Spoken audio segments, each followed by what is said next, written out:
Hello, mising apeng mising ako lakang Nippon Bolog YouTube channel so pumrek sudong ko.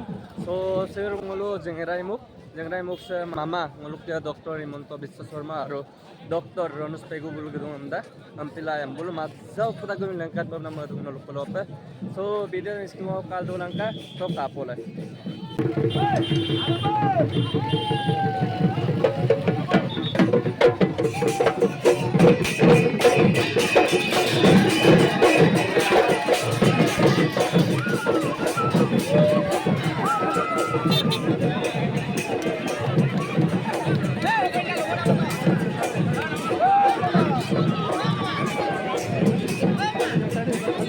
Mama!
Mama.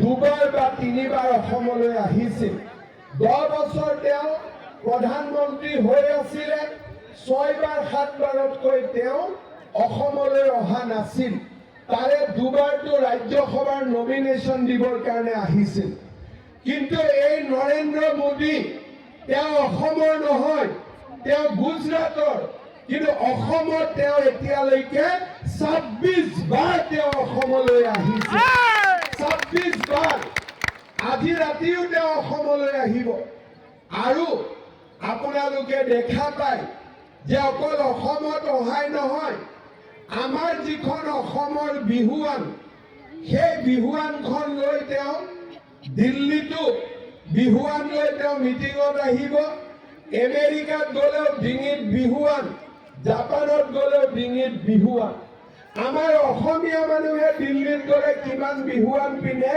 সেয়া প্ৰশ্নবোধক চিন কিন্তু নৰেন্দ্ৰ মোদীয়ে যেতিয়া কোভিডৰ ভেকচিন ল'ব যায় তেতিয়া তেওঁ অসমীয়া গামোচাখন ডিঙিত পিন্ধি ৰাখে কেইদিনমান আগতে নৰেন্দ্ৰ মোদী ডাঙৰীয়া কাজিৰঙালৈ আহিছিল মোক কৈছিলে মোদী ডাঙৰীয়াই যে মই এদিন কাজিৰঙাত থাকিম মই বিশ্বাস কৰা নাছিলো কাজিৰঙাত আমাৰে ৰাতি থকা নহয় মোদীয়ে কিয় কাজিৰঙাত থাকিব মোদীজীয়ে কৈছিল নহয় মই সঁচাই কাজিৰঙাত থাকিম তেওঁ আহিলে তেওঁ কাজিৰঙাত ৰাতি থাকিলে আৰু কাজিৰঙাৰ গড়বিলাকৰ ধুনীয়া ধুনীয়া ফটো তেওঁ পৃথিৱীত প্ৰচাৰ কৰিব কংগ্ৰেছৰ দিনত কি হৈছিল এই গড়বিলাকক মাৰি মাৰি গড়বিলাক কাটি খৰ্গ কাটি পেলোৱা হৈছিল মোদীজী যেতিয়াৰ পৰাই ভাৰতৰ প্ৰধানমন্ত্ৰী হ'ল গড়ৰ খৰ্গ এতিয়া কাটি কোনেও নিব নোৱাৰে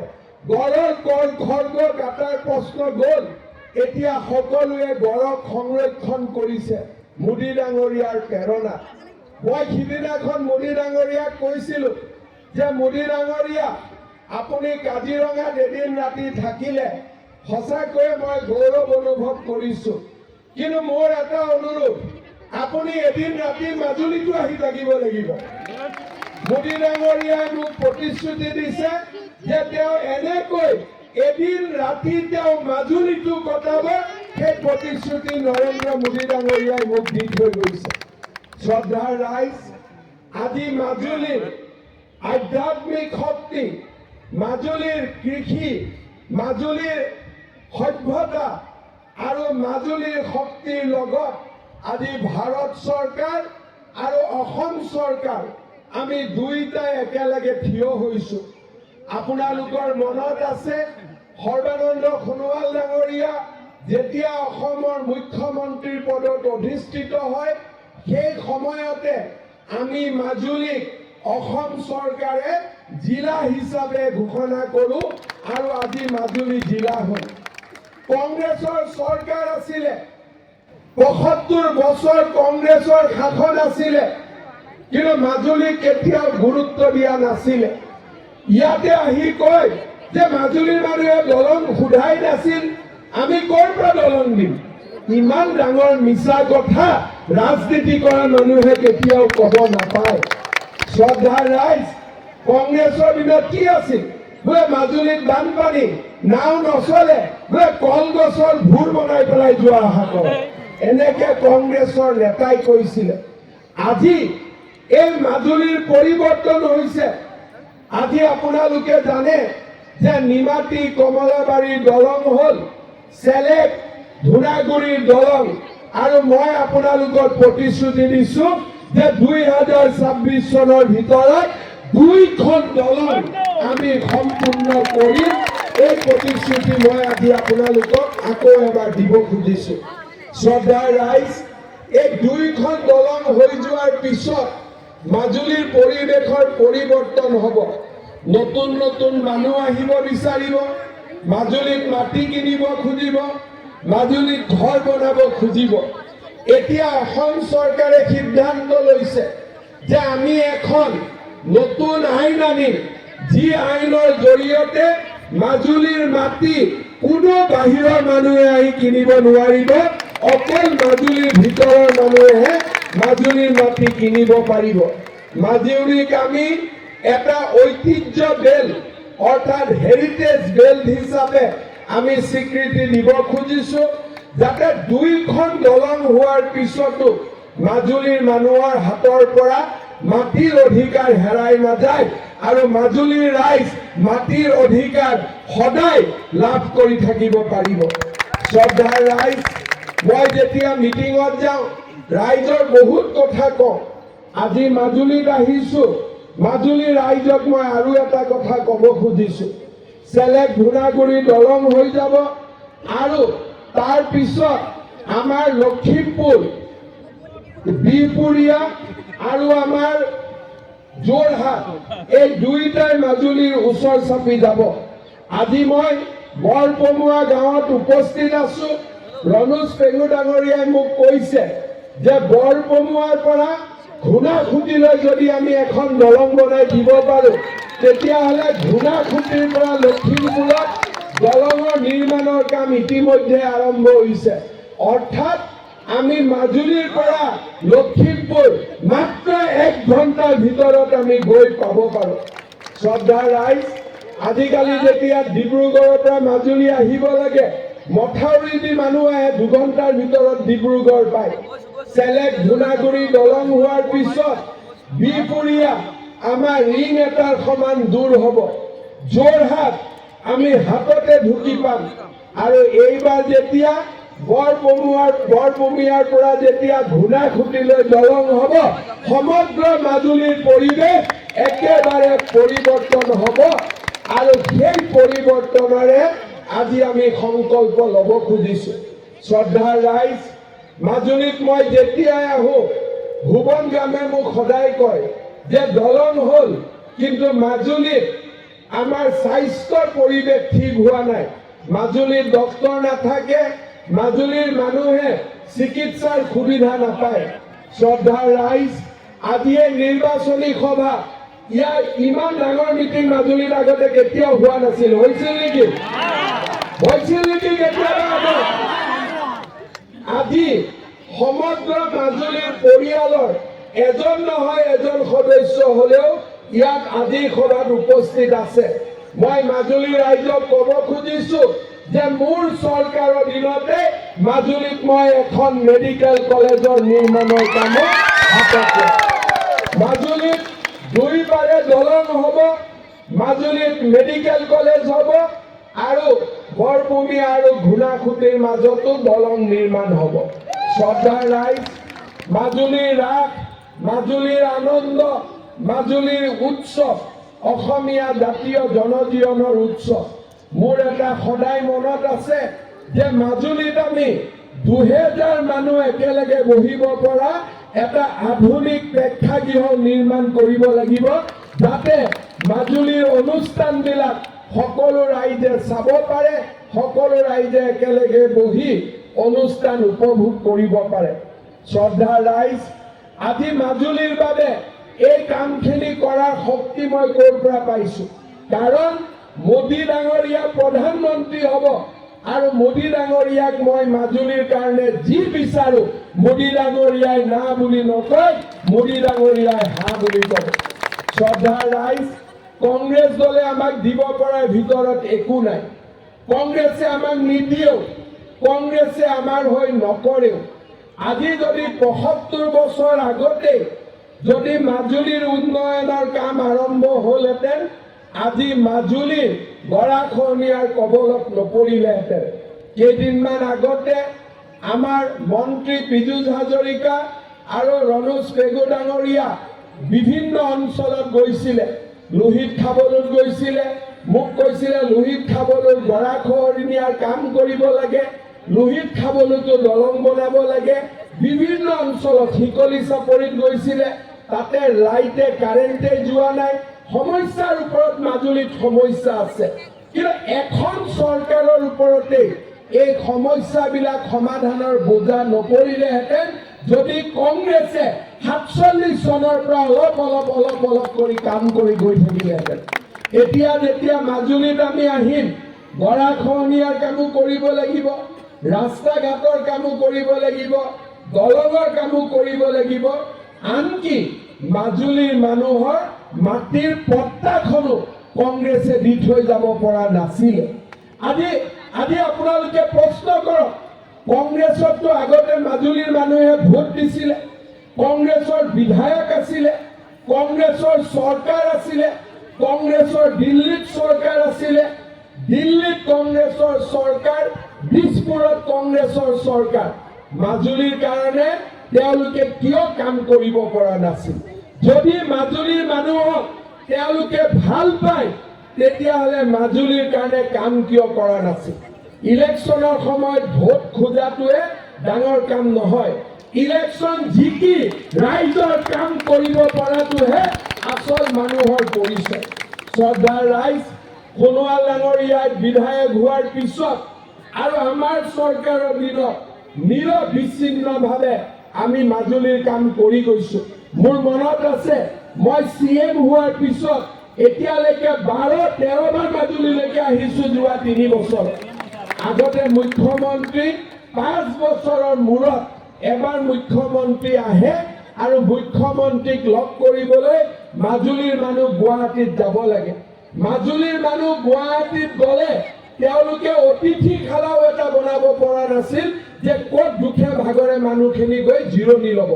বেলেগ জেগাৰ পৰা যোৱা কথা বেলেগ, কিন্তু মাজুলীৰ পৰা যোৱা কথা বেলেগ। চাপৰিৰ পৰা কমলাবাৰী গড়মূৰ, তাৰপিছত জাহাজেদি যোৰহাট, যোৰহাটৰ পৰা গুৱাহাটী। একো কৰিব নোৱাৰিলেও, দলং বনাব নোৱাৰো, একো কৰিব নোৱাৰো। মাজুলীৰ মানুহখিনি গুৱাহাটীত আহিলে থাকিবৰ কাৰণে আমি হোষ্টেল এটাতো বনাব পাৰিলোহেঁতেন। কংগ্ৰেছৰ হাতততো ইমানখিনি টকা পইচা আছিলে, কিন্তু একো কামেই কংগ্ৰেছে মাজুলীৰ কাৰণে নকৰিলে। আজি আমি যিসকলে মনত এবাৰ ভাবো যে কংগ্ৰেছকে ভোট দিম নেকি, মই কাকো হাক নিদিওঁ, কিন্তু কংগ্ৰেছক ভোট দিয়াৰ আগতে এবাৰ চিন্তা কৰিব যে এই কংগ্ৰেছে মাজুলীক অন্ধকাৰত ৰাখি থৈ দিছিল যোৱা ৭৫ বছৰ। মাজুলীৰ মাটিত এই কংগ্ৰেছে পোহৰ আহিব দিয়া নাছিল। আজি মাজুলীত সকলো ফালে বঞ্চনাৰ ইতিহাস আছিল, মাজুলীৰ পৰিৱৰ্তন হোৱা নাছিল। 26 চনৰ পিছত মাজুলীৰ জীৱনলৈ কেনেকুৱা পৰিৱৰ্তন আহিব আপোনালোকে মাত্ৰ এবাৰ চিন্তা কৰক। মাজুলীৰ জীৱনলৈ কিমান পৰিৱৰ্তন আহিব আৰু সেই পৰিৱৰ্তন আনিবৰ বাবে আজি আমি দিনে ৰাতিয়ে কাম কৰিছোঁ। শ্ৰদ্ধাৰ ৰাইজ, আপোনালোকে আশীৰ্বাদ কৰিব।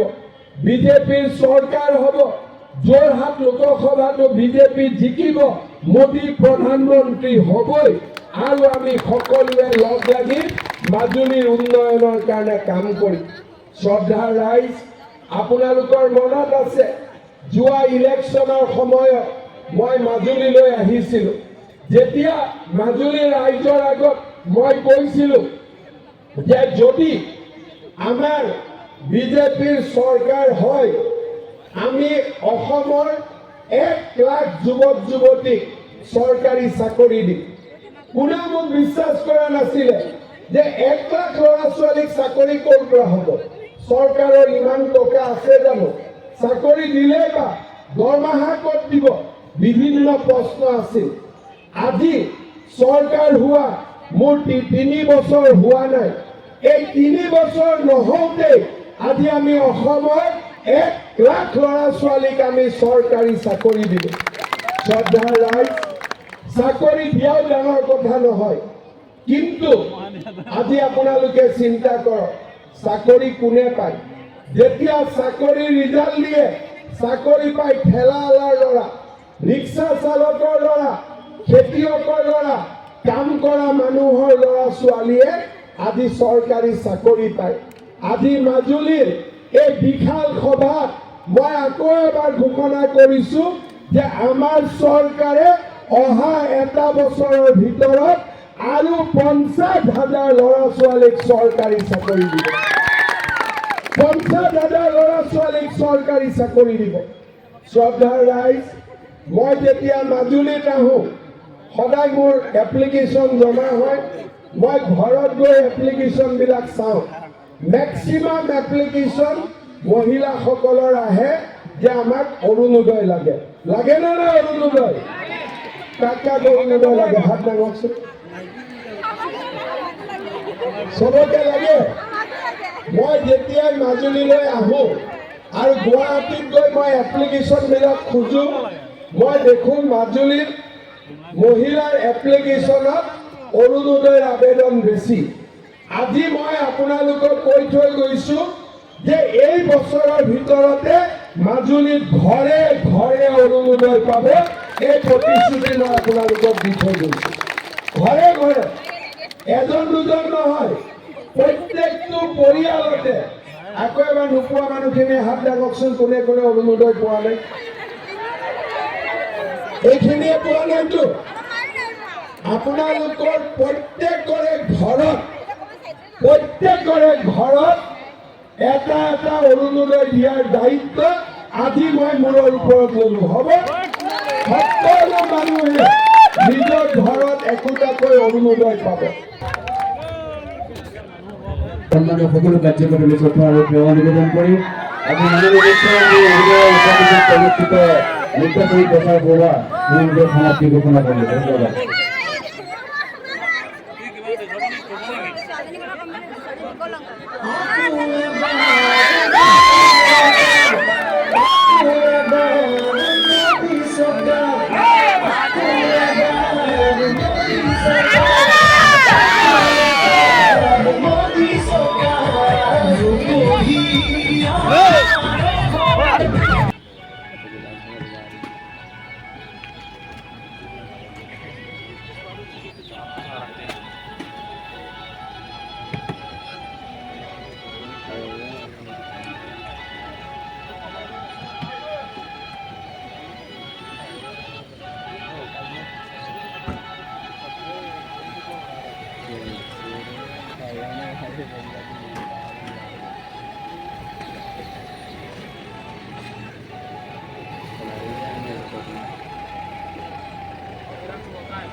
Ini Odok sa mama ke video kere sa mukap ka atunen nolo apeng komen dulu bilang ka odok kalak suka mo like share comment odok ngok channel sa penonton pagado mo ngok channel sa subscribe bilang ka odok roig do na bell icon do bilang ka sa met na video kere upload tag do lom na nolo mobile kere do dangang gordok.